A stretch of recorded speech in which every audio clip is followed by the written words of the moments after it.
Sir, kagahapon adlaw usa ka TMC personnel na to ang nag-viral sa video. Nag-post usa ka driver sa multi-cab sir diretso sa Malaybalay. Sir, unsa gyoy nananaba mo idea kung sa ginahitabo niini sir kani abot sa punto nga kita mo na to suko kayo ang mao nga multi-cab sir nga gibidyohan ang atong personahe sir. Ah, una sa tanan zero nakita ko man tong video pero ang kita na ko dito nga gidakop siya samtang gidakop siya sa atong kawani sa TMC nasa komento nga dili daw patas. So mo na ato among sayron pud sir no magkanda po yung investigation ng opisina sa Traffic Management Center para masayran nato kung nabay mga kakulangon no, o pagpasobra sa ah, pagpahamtang sa mong pagdakop sa mga driver.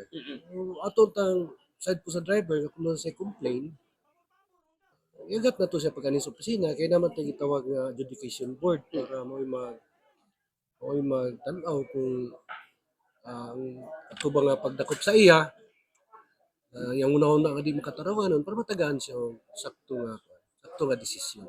Dili ipagi sa social media. Para matagaan og kasulbaran ang mga problema hinagi sa pribado nga naman tayo procedure nga ginatuman base sa tumbalaod.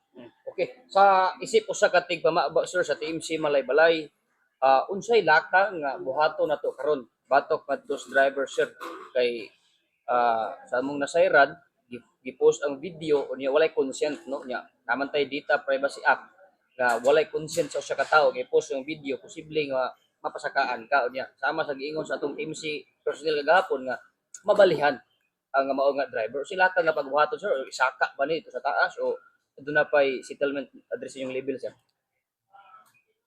Kabahin sa pag-post niya sa Facebook regarding atong yang video. So iyan na tong desisyon. No. Kung amo pa ng pangutanon sa legal ng pamaagi, magkonsulta mi sa legal kung nabay mga cyber libel no na nakuha tong nahimo tong driver pinagis pag-post niya sa Facebook no. Ang buhaton lagi karon sa TMC tagaan gid namo ni pagtagad ito may nabit na itong driver para makandakan na itong investigation. I-collect na ito tanan ng mga CCTV footage para matahi na ito kung sa ang mga panghitabo prior sa pag-apprehend sa mga driver.